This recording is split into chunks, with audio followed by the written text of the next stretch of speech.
చూడు హరినాథ్, వీళ్ళు ఎందుకు వచ్చారు అని జేడి ప్రశ్నిస్తూ ఉంటే, వాళ్ళు వేరే కేసు విషయంగా వచ్చారు మేడం, వేరే కేసు లేండని హరి తప్పించుకుంటూ ఉంటాడు.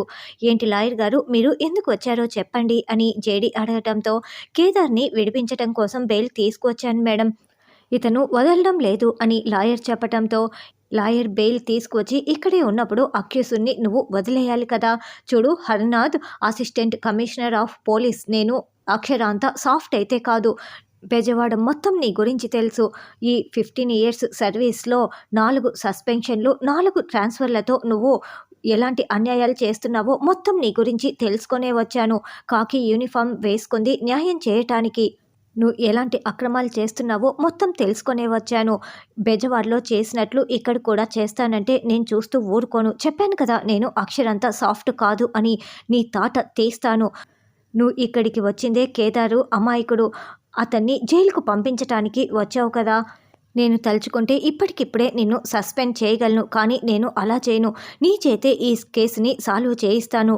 న్యాయంగా డ్యూటీ చేస్తే ఎలా ఉంటుందో నీకు రుచి చూపిస్తాను. ముందు కేదార్ని వదిలేయ్ అని జేడి వార్నింగ్ ఇవ్వటంతో, ఏ కానిస్టేబుల్ ఆ కేదార్ లాకప్ ఓపెన్ చేసి తీసుకురావయ్యా అని హరి కేకలు పెడుతూ ఉంటాడు.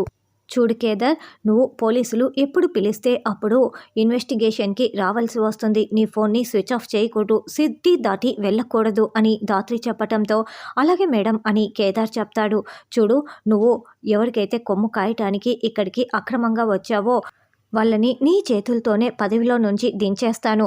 నువ్వు న్యాయంగా డ్యూటీ చేయటానికి రెడీగా ఉండు ఆఫీసర్. కేదార్ విషయంలో ఏ చిన్న ఇన్ఫర్మేషన్ వచ్చినా మొత్తం కూడా నాకు నువ్వే నీ చేతులతో తీసుకొచ్చి ఇన్ఫర్మేషన్ ఇస్తూ ఉండాలి. మైండ్ ఇట్, గుర్తుందా అని జేడి అరవటంతో, అలాగే మేడం అని హరి చెప్పడంతో జేడి అక్కడి నుంచి వెళ్ళిపోతుంది. వెంటనే హరి మీనన్కి ఫోన్ చేసి, ఎవరో పెద్ద చేతులు హెల్ప్ చేసినట్లున్నాయి, ఆ కేదార్ గారిని విడిపించుకు వెళ్ళిపోయారు, జేడి వచ్చి మరి విడిపించుకు వెళ్ళిపోయింది అని చెప్పటంతో, ఏంటి జేడి ఎంట్రీ ఇచ్చిందా ఏంటి, ఆ కౌశికి అయితే బెయిల్ ఇవ్వదు, జేడీ ఎంట్రీ ఇచ్చిందంటే చాలా జాగ్రత్తగా ఉండాలి అని మీనన్ చెప్తాడు. కేదార్కి శిక్ష పడే వరకు నేను చూస్తూ ఊరుకోను మీనన్, నేను అనుకున్నది సాధించే తీరుతాను, జేడీని నేను ఒక ఆట ఆడుకుంటాను కదా అని హరి చెప్తుంటే, చూడు, జేడీని ఆట ఆడించాలనుకుంటే జేడీ నిన్ను వేటాడేస్తుంది, జాగ్రత్త అని మీనన్ వార్నింగ్ ఇస్తాడు. నేను చూసుకుంటాను కదా అని హరి ఫోన్ పెట్టేస్తాడు. అసలు ఈ జేడీకి ఎవరు, ఎందుకు ఇంత గొప్పగా అందరూ చెప్తున్నారు అని హరి ఆలోచిస్తూ ఉంటే, అసలు జగదాత్రికి ఏదైనా ప్రాబ్లం వచ్చిన వెంటనే ఈ జేడీ ఎందుకు వస్తుంది, వీళ్ళిద్దరికీ మధ్య ఉన్న సంబంధం ఏంటి అని మీనన్ అనుకుంటూ ఆలోచిస్తూ ఉంటాడు. కమలాకర్కి హాస్పిటల్లో ట్రీట్మెంట్ మొదలుపెట్టి ఉంటారు. ఇక కేదార్ దగ్గరికి దాత్రి రాగానే, కేదార్ నీకేం కాలేదు కదా, బాగానే ఉన్నావు కదా అని అడగటంతో, దాత్రి నేను బాగానే ఉన్నాను, బాబాయ్కి ఎలా ఉంది, పద హాస్పిటల్కి వెళ్దాం అని కేదార్ అంటే, సాధు నాయక్ సార్ని మనం కలిసిన తర్వాత వెళ్దామని దాత్రి అంటుంది. అసలు దాత్రి తాతయ్య మహల్లో ఎందుకు లేడు, అసలు ఏం జరుగుతోంది దాత్రి, నాకేమీ అర్థం కావటం లేదని కేదార్ అంటాడు. నాకంతా తెలుసు కేదార్, అసలు వచ్చినవాడు మీ తాతయ్యనే కాదు, ఎవరో పక్కా ప్లాన్ చేసి ఇలా పంపించారు. ఎందుకంటే నిన్ను అరెస్ట్ చేసిన 10 నిమిషాల తర్వాత తాయారు దగ్గర నుంచి నాకు ఫోన్ కాల్ వచ్చింది, నన్ను ఓదార్చాలని చూసింది. అంతేకాదు, తాతయ్య గురించి ఎంక్వైరీ చేస్తే అసలు అతను ఎవరో కూడా తెలియదని తెలిసిన వాళ్ళు చెప్తున్నారు. స్టేషన్కి వెళ్తే హరి నిన్ను జైలుకు పంపించటం కోసమే వచ్చారు, పక్కా ప్లాన్ చేసి ఇదంతా చేస్తున్నారు. మన ఇంట్లో వాళ్ళైతే కాదు కేదార్, ఎవరన్నది మనం తెలుసుకుందాంలే, ముందు సాధు నాయక్ సార్ని కలుద్దాం పదా అని దాత్రి చెప్తుంది. అక్క ఇప్పుడు ఎలా ఉంది అంటూ కాచి ఏడుస్తూ వస్తుంది. ఏమో ఇంకా డాక్టర్లు ఏ విషయం చెప్పలేదు అని కౌశిక్ అంటే, అదేంటి నిషి ఏమో కేదార్ అన్నయ్యే పొడిచేశాడని మాట్లాడుతున్నారు, నేనైతే నమ్మలేకపోతున్నాను, కేదార్ అన్నయ్య చాలా మంచివాడు, ఇలా ప్రాణాలు తీసే మనిషి కాదు అని కాచి అంటే, ఏమో కాచి అదే నాకు అర్థం కావటం లేదని కౌశిక్ అంటుంది. అదేందమ్మే, కళ్ళతో చూసిన తర్వాత కూడా నమ్మకపోతే ఎలా అని నిషి వైజయంతి అంటారు. అవును, నమ్మి తీరాల్సిందే, అసలు వాళ్ళని ఇంట్లోకి రానివ్వటమే పెద్ద తప్పు అని యువరాజ్ అంటాడు. నేను తప్పు జరగలేదని చెప్పటం లేదు, కళ్ళతో చూసింది నమ్మాలో లేకుంటే మనస్సాక్షిని నమ్మాలో అర్థం కావటం లేదని కౌశికి చెప్తుంది. అప్పుడే డాక్టర్ రావటంతో, ఇంకా 48 అవర్స్ గడిస్తే కానీ ఏమైంది చెప్పలేము, ఎందుకంటే బ్లీడింగ్ చాలా ఎక్కువైపోయింది, అతను కోమాలో ఉన్నారు, ఇంకా స్పృహలోకి రాలేదు అని చెప్పి వెళ్ళటంతో, మీరంతా ఇంటికి వెళ్ళండి, నేను చూసుకుంటానని కమలాకర్ అంటే, మీకు అసలే హెల్త్ బాగోలేదు బాబాయ్, నేను చూసుకుంటానని కౌశికి అంటుంది. అక్క, పెద్దనాన్న నేను బూచి ఉంటాము. మీరు ఇంటికి వెళ్ళి రెస్ట్ తీసుకొని తర్వాత రండి. నేను ఫోన్ చేస్తాను కదా అని కాచి అంటే, సరే అలాగేనని కౌశికి అంటుంది. ధాత్రి ముందు హాస్పిటల్‌కి వెళ్ళి చూద్దామని కేదార్ అడుగుతూ ఉంటే, వద్దు కేదార్, అక్కడ ఎలా ఉందో ముందు వదినకి ఒకసారి ఫోన్ చేసి వస్తానని పర్మిషన్ తీసుకున్న తర్వాత వెళ్దాము. ఒకటేసారి వెళ్ళామంటే అక్కడ గొడవలయిపోతాయి అని ధాత్రి కౌశికికి ఫోన్ కాల్ చేస్తూ ఉంటుంది.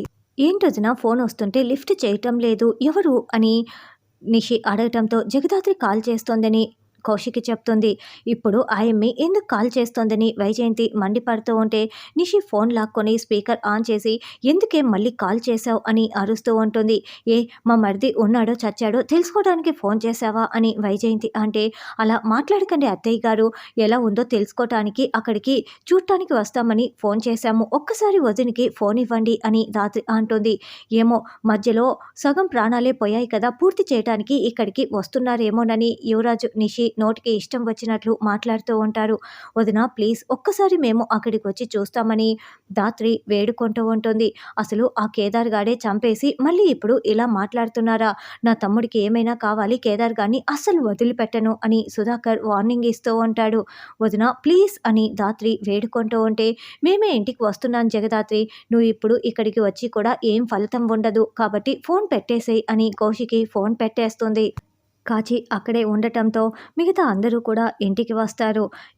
బాధపడకు కేదార్, మనము ఇంటికి వెళ్ళి నచ్చ చెప్పి మాట్లాడదాంలే అని ధాత్రి బాధపడుతున్న కేదార్కి ధైర్యం చెప్తూ ఉంటుంది.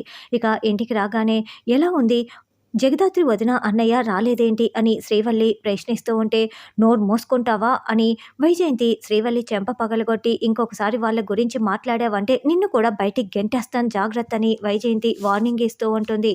అసలు ఇప్పుడు దీన్ని కొట్టినట్లే వాళ్ళని కూడా 4 తగిలించి ఉంటే అసలు ఈ పరిస్థితి వచ్చి ఉండేదే కాదు అని నిషి అంటుంది. చూసారా, అసలు వాళ్ళని అందుకే కదా ఇంట్లో నుంచి పంపించేయమని చెప్పింది.